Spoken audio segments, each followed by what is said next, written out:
मी एक film maker आहे. मी काय करू शकतो? मी माझी उद्विग्न प्रतिक्रिया तर एकदा दिलेली आहे, त्याच्यावरनं पण केवढी गदारोळ उठला. पण शेवटी एक माणूस आहे ना मी पण. आता महाराष्ट्रात ज्यांना ज्यांना पोरी आहेत, जे पोरींचे बाप आहेत, ज्या पोरी आहेत, त्या पोरींच्या बापांना विचारा ती बातमी पाहिल्यावर काय झालं असेल.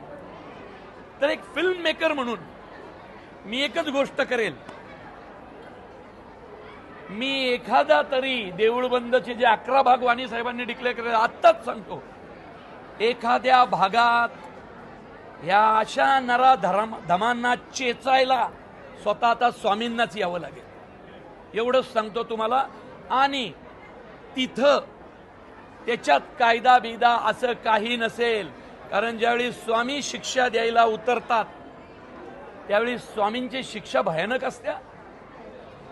तुम्हाला काय वाटतं? स्वामींच्या मनात स्वामींनी काय पाहिलं नसेल? ते जेव्हा करायची त्याला अशी शिक्षा होईल, त्याच्या वाट्याला असा मृत्यू येईल की पुन्हा कोणी धजावणार नाही. आणि फिल्म मेकर म्हणून मी तुम्हा सगळ्यांना एकच सांगेन की मी या विषयाला जे चाललंय भयान, मी पोरींच्या आईबापांना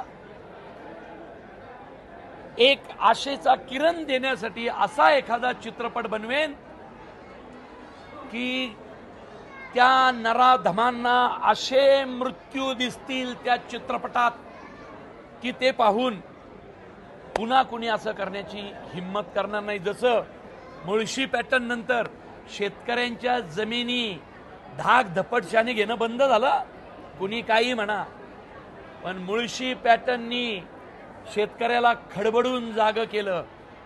आता अशा नराधमांना धडा शिकवायची वेळ आहे. आत्ता भाग 2 आत्महत्या थांबवण्यासाठी येतोय, भाग 3 कदाचित वेगळा असेल, पण 4, 5, 6, 7 कुठेतरी या विषयाला वाचा फोडण्याचा मी प्रयत्न करेल.